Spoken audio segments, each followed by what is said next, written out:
Et vous n'avez point reçu un esprit de servitude pour être encore dans la crainte, mais vous avez reçu un esprit d'adoption par lequel nous crions Abba, Père. Romains 8,15.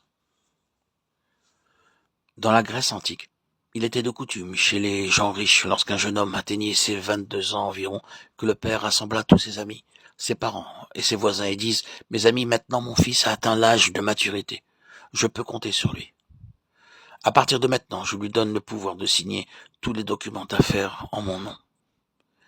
Et il plaçait une très grosse clé dans les mains de son fils en disant: Maintenant mon fils, je te donne aujourd'hui pleine autorité pour signer tous les papiers d'affaires en mon nom. Il y a ici la même pensée. Dieu nous donne l'esprit de maturité.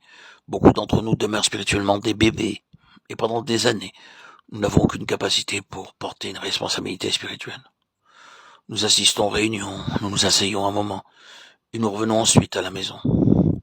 Nous sommes réjouis par les chœurs que nous chantons, mais pendant les messages, nous sommes à moitié endormis.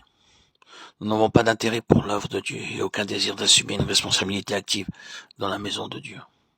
C'est notre vie de chrétien. Mais en tant que croyants, nous sommes appelés par Dieu à des responsabilités. Le Seigneur a donné à chaque croyant une œuvre ou un travail à faire, et il doit le faire. Il en sera comme d'un homme qui, partant pour un voyage, laisse sa maison, remet l'autorité à ses serviteurs, indique à chacun sa tâche, et ordonne au portier de veiller. Marc 13, 34. C'est la parole du Seigneur. Il dit qu'il est lui-même parti pour un long voyage, et qu'il donne autorité à ses serviteurs. Ce qui signifie que les apôtres, les prophètes, les évangélistes, les pasteurs et les docteurs ont le pouvoir d'apporter la parole de Dieu avec autorité. Puis il dit à chacun sa tâche. Le Seigneur Jésus-Christ a donné à chaque croyant un travail à faire. Et quand il reviendra, nous aurons à lui rendre des comptes sur les différents talents que nous aurons reçus de lui. Que ce soit 5 talents, 3 ou 2. Ainsi, beaucoup de croyants n'ont aucun désir de faire un travail quelconque dans la maison de Dieu.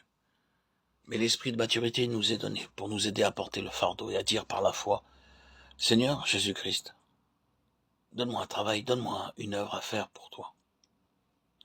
Quelquefois, étant invité dans une famille, vous êtes heureux de laver la vaisselle, de brosser le parquet, de laver les vêtements. Mais dans la maison de Dieu, vous y allez pour y dormir. Vous avez des capacités pour laver la vaisselle, brosser le plancher ou laver les chemises. Vous ne voulez pas travailler. Si vous voulez croître spirituellement, vous devez avoir un travail dans la maison de Dieu. Vous devez le découvrir par la prière. Seigneur, dis-moi, quel est mon travail, quel est mon service dans la maison? Et je le ferai joyeusement. Ce qu'il dit, faites-le, car c'est ainsi que nous croissons spirituellement par l'œuvre du Saint-Esprit.